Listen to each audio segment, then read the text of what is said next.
So promise, wonderful. Delivery, appalling. 2.5 years later, just 21 of those 400 community batteries are actually installed and working. Joining me is the panel, Liz Storer of The Late Debate here on Sky on weekdays at 10 p.m. and Stephen Trevura, an author and senior lecturer in history at Campion College. Liz, how can this election be neck and neck when the government's clean energy revolution has been a rolled gold disaster?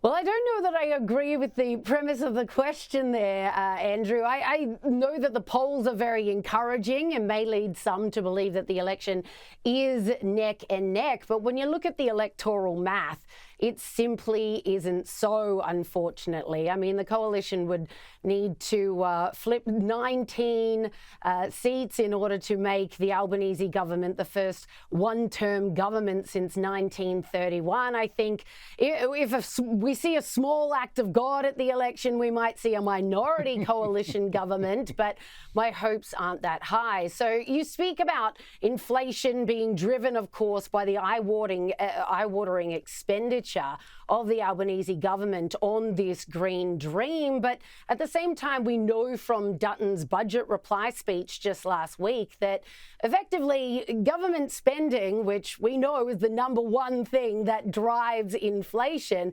government spending isn't on the cards to be slashed by either government. So I think that the current rates of inflation that we're seeing at the moment are going to be steady for the foreseeable future. But it comes down to whether voters have figured out by now that Chris Bowen is a 14-carat phony, because despite projects falling by the wayside, I mean, in New South Wales, we saw Origin Energy pull the plug on this amazing green hydrogen hub we were supposed to have here in this state.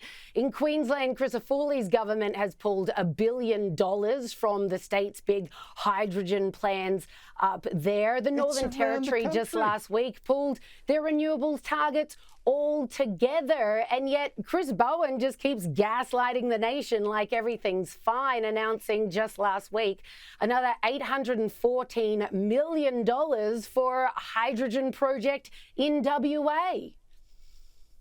Keep it going, keep the scam going rather than admit you're wrong. Stephen, this is what I don't get. I mean, you're an expert in the history of ideas and rise and falls of religions, but I don't get what's green about this global warming religion, because you look at the vandalism of the Kosciuszko National Park. I mean, kilometre after kilometre now cleared of trees to make room for giant new power transmission lines. So we've got the Snowy 2.0 pumped hydro project, which is another green disaster. It's supposedly to store spare wind and solar panel, also way behind, also over budget, 10 times the original cost.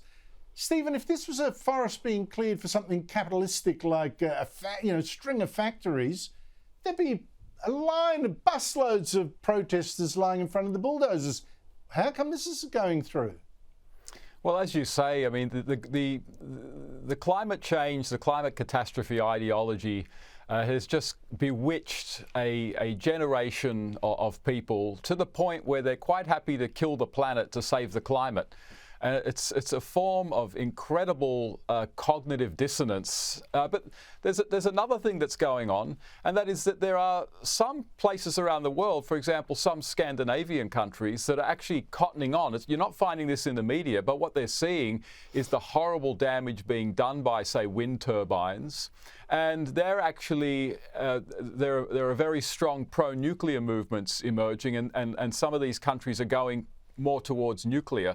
So there are signs around the world that this renewables craze is actually far more destructive than anything it promises to do for the environment. But just one more thing, very important, is the fact that many renewables companies have been donating to traditional environmental conservation organizations and lobby groups. And so now a lot of lobby groups who normally would have been out there tying themselves to trees are basically very skittish to do it, because a lot of their money now is coming from renewables companies. So a lot of it just has to do with follow where the money's coming from. And that's why you're not getting the protests that you would have had, say, 20 or 30 years ago.